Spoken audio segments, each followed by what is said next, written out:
Hello കൂട്ടുകാരെ, അസ്സലാമലൈക്കും. നമ്മൾക്ക് ഇന്ന് കുറച്ച് പ്രവാചകന്മാരെ കുറിച്ചുള്ള ക്വിസ് ആയാലോ? അപ്പോൾ തുടങ്ങാം. ഒന്നാമത്തെ ക്വസ്റ്റ്യൻ: ഖുർആനിൽ ഏറ്റവും കൂടുതൽ പരാമർശിക്കപ്പെട്ട പ്രവാചകൻ? ആൻസർ: മൂസ അലൈഹിസ്സലാം. രണ്ടാമത്തെ ക്വസ്റ്റ്യൻ: ഖുർആനിൽ ഉദ്ധരിക്കപ്പെട്ട ഏക സ്ത്രീനാമം?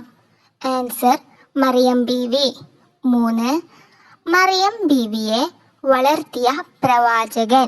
ആൻസർ: സക്കരിയ നബി അലൈഹിസ്സലാം. 4. ആദം അലൈഹിസ്സലാം ഖുർആനിൽ എത്ര സ്ഥലങ്ങളിൽ പരാമർശിക്കപ്പെട്ടിട്ടുണ്ട്? ആൻസർ: 34 സ്ഥലങ്ങളിൽ. 5. ബനു ഇസ്രായേലിലെ അവസാന പ്രവാചകൻ? ആൻസർ: ഈസാ നബി അലൈഹിസ്സലാം. 6. ഖുർആനിൽ പേരെടുത്ത് എത്ര പ്രവാചകന്മാരെ പറ്റി പരാമർശിക്കുന്നുണ്ട്?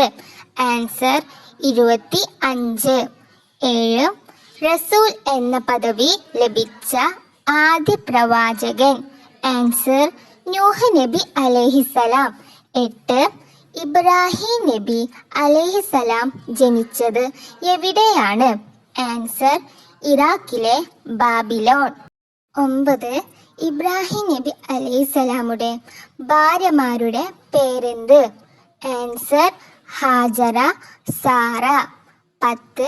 കഅബ പുതുക്കി പണിഞ്ഞത് ആരായിരുന്നു? ആൻസർ: ഇബ്രാഹിം അലൈഹിസ്സലാം, ഇസ്മായിൽ അലൈഹിസ്സലാം. അപ്പോൾ കൂട്ടുകാരെ, നിങ്ങൾക്ക് ഈ വീഡിയോ ഇഷ്ടപ്പെട്ടില്ലേ?